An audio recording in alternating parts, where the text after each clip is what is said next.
Fala galera, análise pré-jogo de Grêmio e Vasco pela 37ª rodada do Brasileirão. Então aguenta aí 5 minutinhos comigo para ter um belo raio-x dessa partida. Então vamos lá, começando pelos resultados aí do Grêmio. Nas últimas 10 rodadas foram 5 jogos em casa, 3 vitórias e 2 derrotas, dando aí 60% de aproveitamento para o Grêmio nessas partidas. Olhando para algumas estatísticas desses jogos, a gente vai ver um certo equilíbrio em termos de posse de bola, 51% para o Grêmio contra 49 dos adversários, mas o Grêmio indo melhor na expectativa de assistências, que é uma estatística que mede a capacidade que as equipes tiveram de colocar os seus jogadores em condição de marcar gols. Então o Grêmio aí com 1,25 contra 0,83 dos adversários. Em termos de finalizações, a gente vê um equilíbrio, 13,6 para o Grêmio contra 14,2 dos adversários, mas a expectativa de gols do Grêmio na média foi melhor nessas partidas, 1,14 contra 0,81 dos adversários. A expectativa de gols é uma estatística que ajuda a gente a estimar o número de gols que uma equipe deveria ter marcado, considerando a qualidade das oportunidades criadas.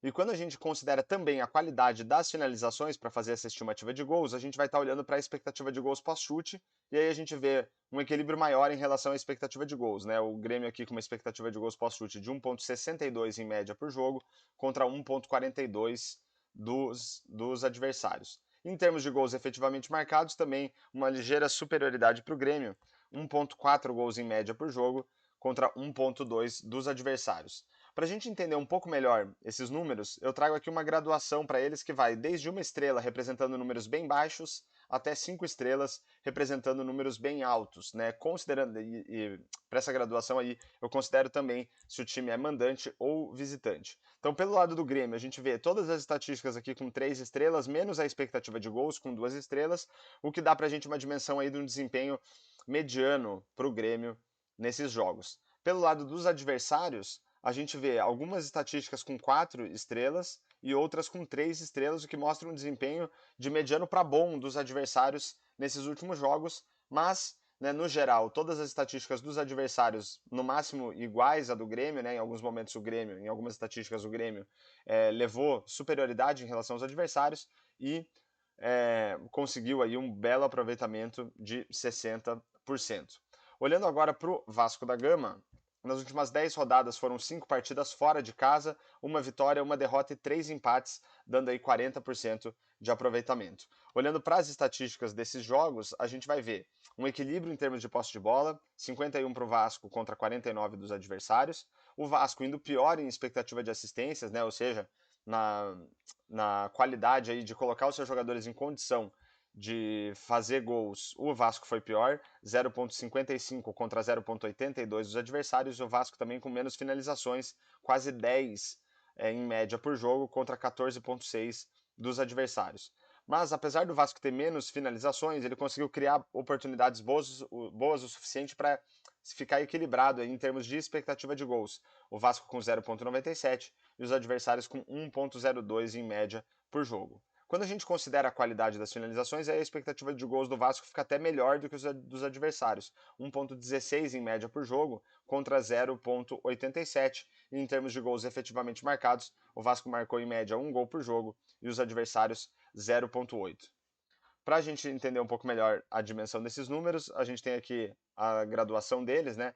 E a gente vai ver o Vasco com 3 estrelas em praticamente todas as estatísticas, só em expectativa de assistências que teve apenas 2, e os adversários com mais estatísticas com 2 estrelas, mais estatísticas com 2 estrelas do que com 3, né?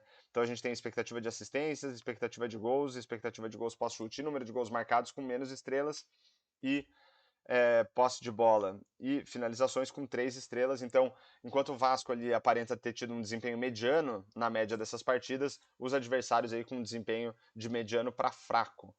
E só que mesmo assim o Vasco foi pior em talvez duas das mais decisivas estatísticas aí, que é a expectativa de gols pós-chute e número de gols marcados. Então, por isso aí um aproveitamento relativamente baixo aí do Vasco de 40%.